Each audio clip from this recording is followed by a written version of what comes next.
আসসালামু আলাইকুম। আজকের সর্বশেষ সংবাদ জানাবো আমি নুসরাত। প্রথমে জানিয়ে দিব সংবাদ শিরোনাম। চিন্ময় কৃষ্ণ সহ সব আসামির বিচার শুরুর আদেশ। অধ্যাদেশের দাবিতে আজ ফের মাঠে নামছেন 7 কলেজের শিক্ষার্থীরা। নোয়াখালীতে কম্বল দেওয়ার কথা বলে বাড়িতে ডেকে বিধবাকে ধর্ষণ। সর্বশেষ জানাবো রুমিন ফারহানাকে সুকুল সশরীরে হাজির হওয়ার নির্দেশ। শিরোনাম শুনলেন, দেখছিলেন সংবাদ শিরোনাম। এবারে বিস্তারিত।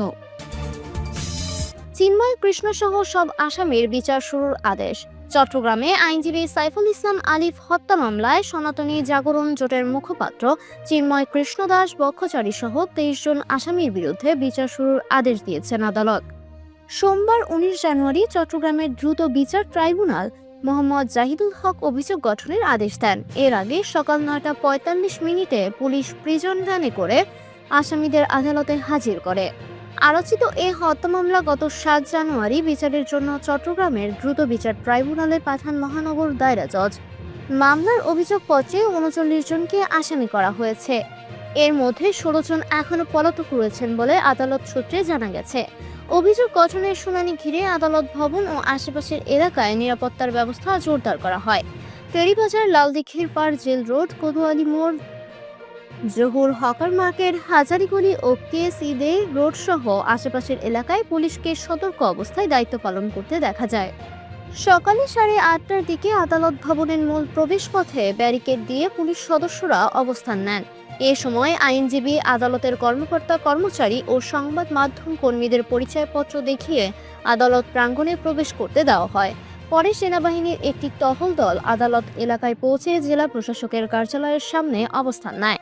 রাষ্ট্রদ্রোহ মামলায় 2024 সালের 26 নভেম্বর চিন্ময় কৃষ্ণ দাস বক্ষচারীর জামিন আবেদন চট্টগ্রামের আদালতে নাকচ করে তাকে কারাগারে পাঠানোর পর উদ্ভূত বিক্ষোভের ঘটনা প্রবাহের মধ্যেই আইনজীবী সাইফুল ইসলাম আলিফ হত্যার ঘটনা ঘটে। অধ্যাদেশের দাবিতে আজ ফের মাঠে নামছেন 7 কলেজের শিক্ষার্থীরা।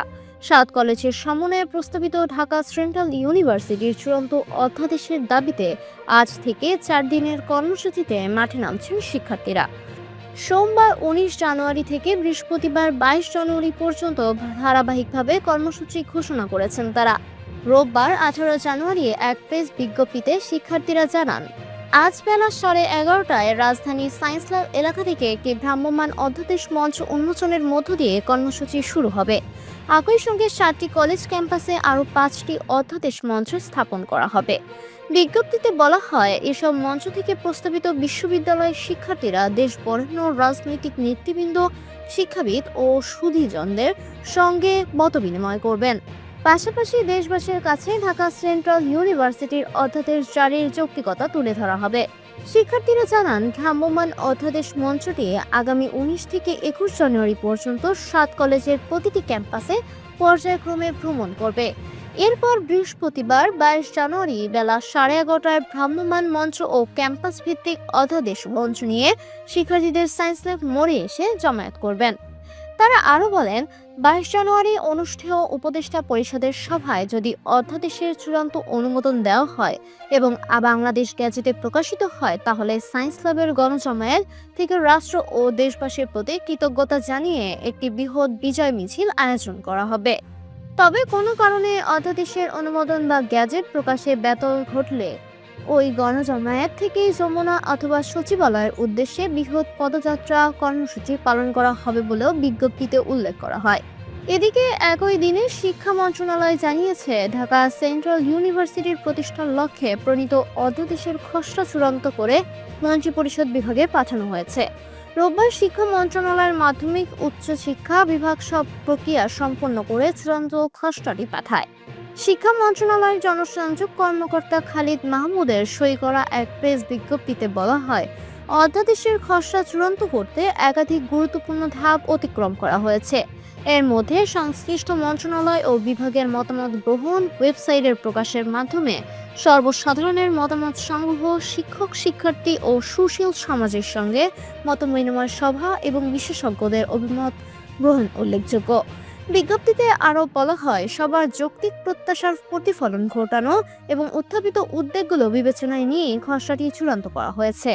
একই সঙ্গে স্নাতক ও স্নাতকোত্তর পর্যায়ে মানসম্পন্ন শিক্ষা নিশ্চিত করার উপযোগী কাঠামো নির্ধারণ ছিল এই প্রক্রিয়ার মূল লক্ষ্য।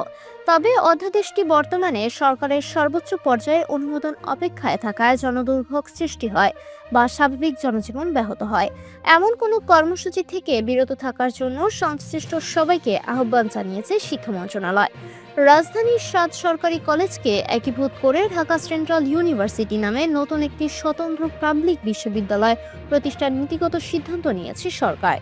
সে অনুযায়ী গত বছরের 12 নভেম্বর ঢাকা বিশ্ববিদ্যালয়ের অধিভুক্তি ও প্রত্যাহার করা হয়েছে। নোয়াখালীতে কম্বল দেওয়ার কথা বলে বাড়িতে ডেকে বিধবাকে ধর্ষণ। নোয়াখালীর কোম্পানীগঞ্জ উপজেলার কম্বল দেওয়ার কথা বলে বাড়িতে ডেকে অসহায় এক বিধবা নারীকে বয়স 47 ধর্ষণের অভিযোগ উঠেছে কাউসার বয়স 40 নামে জামায়াতের এক সমর্থকের বিরুদ্ধে। রোববার 18 জানুয়ারি রাতে ভুক্তভোগী ওই নারী কাউসারকে আসামি করে কোম্পানীগঞ্জ থানায় লিখিত অভিযোগ দায়ের করেছেন। অভিযুক্ত মোহাম্মদ কাউসার চরকাকড়া ইউনিয়নের 1 নম্বর ওয়ার্ডের মোশাররফ হোসেন ওরফে আবুল হাশিমের ছেলে। ভুক্তভোগী নারী একই এলাকার বাসিন্দা। লিখিত অভিযোগ সূত্রে জানা গেছে 2 মাস পূর্বে অভিযুক্ত কাউসার একটি সংস্থা থেকে ওই নারীকে টয়লেটে বসানোর জন্য 10টি রিং ব্যবস্থা করে দেন। গত 27 ডিসেম্বর এবার শীতের কম্বল নেওয়ার জন্য ওই নারীকে ফোন করে বাড়িতে ডাকেন। পরদিন 28 ডিসেম্বর সকালে কম্বল আনতে কাউসারের বাড়িতে গেলে তিনি একা পেয়ে ওই নারীকে জোরপূর্বক ধর্ষণ করেন। ভুক্তভোগী নারী বলেন, ঘটনাটি কাউকে জানালে আমি এবং আমার 20 বছর বয়সী মেয়েকে খুন করবে বলে হুমকি দেন কাউসার। আমি প্রাণ ভয়ে বিষয়টি এতদিন কাউকে বলিনি। আসামি একজন দুষ্ট প্রকৃতির নারীলোভী ব্যক্তি, আমি তার বিচার চাই। অভিযুক্ত মোহাম্মদ কাউসার বলেন, আমি জামায়াতের একজন সক্রিয় সমর্থক। আসন্ন নির্বাচনে নোয়াখালী 5 আসনের জামায়াতের প্রার্থী বেলায়েত হোসেনের কর্মী হিসেবে কাজ করায় এলাকার কিছু কুচক্রী মহল ওই নারীকে দিয়ে আমার বিরুদ্ধে থানায় মিথ্যা মামলার অভিযোগ দায়ের করেছে। কাউসারের জামায়াতের সমর্থক দাবি করে চরকাকড়া 1 নম্বর ওয়ার্ড জামায়াতের সভাপতি মোহাম্মদ শরফুদ্দিন সৌরভ বলেন, আমরা দলের পক্ষ থেকে তদন্ত করে দেখব, কাউসার দোষী হলে তার বিচার হবে, অন্যথায় যারা এই ষড়যন্ত্রে লিপ্ত তাদেরকেও আমরা ছাড় দেব না।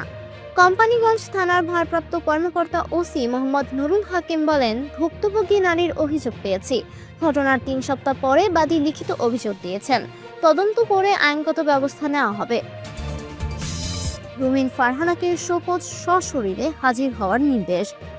ব্রাহ্মণবাড়িয়া 2 আসনের স্বতন্ত্র প্রার্থী ব্যারিস্টার রুমিন ফারহানার বিরুদ্ধে নির্বাচনী আচরণবিধি লঙ্ঘনের অভিযোগ এনে সশরীরে হাজির হওয়ার জন্য বলেছেন রিটার্নিং অফিসার ও জেলা প্রশাসক। রোববার 18 জানুয়ারি রাতে রিটার্নিং অফিসার ও জেলা প্রশাসক শারমিন আক্তার জাহান স্বাক্ষরিত এক চিঠিতে 22 জানুয়ারি সকাল 11টায় স্বাক্ষরকারীর কার্যালয়ে উপস্থিত হয়ে ব্যাখ্যা দিতে বলা হয়। এর আগে রুমিন ফারহানার বিরুদ্ধে ওয়েব সৃষ্টির অভিযোগ করা হয়েছে। সহকারী রিটার্নিং অফিসার ও সরেল উপজেলা নির্বাহী অফিসার ইউএনও মোহাম্মদ আবু বকর সরকার স্বাক্ষরিত এক চিঠিতে এ অভিযোগ আনা হয়। নির্বাচনী অনুসন্ধান ও বিচারিক কমিটি এবং সিনিয়র সিভিল জজ আশরাফুল ইসলামের কাছে গত শনিবার এ চিঠি পাঠিয়ে আইনানুগ ব্যবস্থা নেওয়ার অনুরোধ জানানো হয়। রিটার্নিং অফিসার কারণ দর্শানোর নোটিশে লিখেছেন, আচরণবিধি লঙ্ঘন করে রুমিন ফারহানা 400 থেকে 500 লোকের উপস্থিতিতে জনসভায় বৃহৎ স্টেজ নির্মাণ করে রাজনৈতিক বক্তব্য রাখেন।